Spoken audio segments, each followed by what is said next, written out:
তা আপনার দ্বারা আল্লাহর হুকুমে যখন ফিরাইছে, আল্লাহর কাছে লাখ লাখ শুকরিয়া। আমার মায়ের ফ্যান্ডি আছে এর কাছে, আল্লাহ কি করে আপনার আল্লাহ হয় দারাজ করে। আমি দোয়া করি আপনার লেগে, আল্লাহ যেন আপনার হয় দারাজ করে। আমার মাথাতে চুল নাই, মানুষের মাথায় যত চুল আছে আপনার তার চেয়ে বেশি হায়াত দেওয়া আল্লাহ। আল্লাহ ভরসা। আমিন।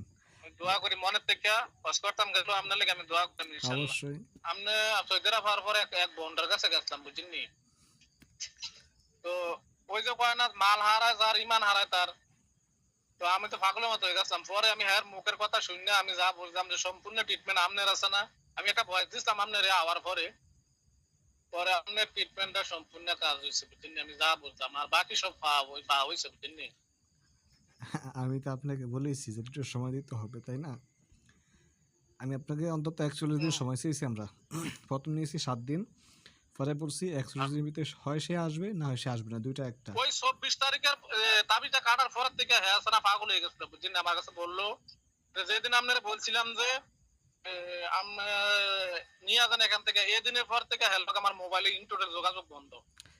মোবাইল টোবাইল সব ভাঙ্গালাইছে, ইন্টারনেট কোনো যোগাযোগ নেই। আমার কাছ থেকে চিকিৎসা নিয়েছেন বা তাকে ফিরিয়ে আনার জন্য চিকিৎসা নিয়েছেন, এটা কি সে জানে?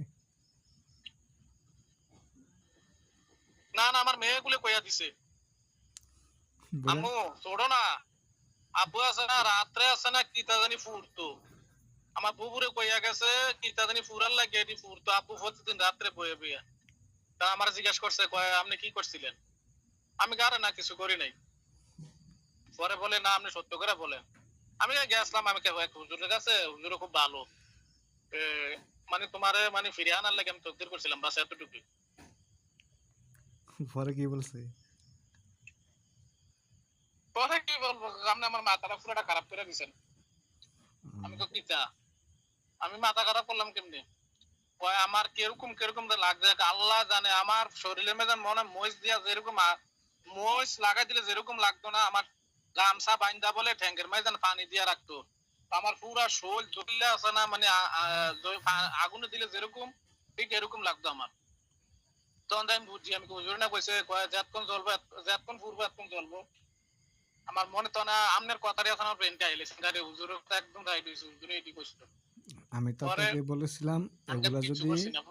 আমি তো বলছি কাগজ, আমি বলছি বাটিতে বেশি করে তেল নেবেন, যেন এটা যত বেশি জ্বলবে, 1 ঘন্টা হোক 2 ঘন্টা, যত বেশি এই তাবিজ জ্বলবে ততক্ষণ সে জ্বলবে, এটা বলেছেন আপনাকে। হ্যাঁ হ্যাঁ, আপনার ওই সাতপুর থেকে ওষুধ তেলটা আনার পরে পরে আমরা এলাকায় বাজার আছে, বাজার থেকে আমি আবার এই তেল আনছিলাম, তিলের তেল। আচ্ছা আচ্ছা।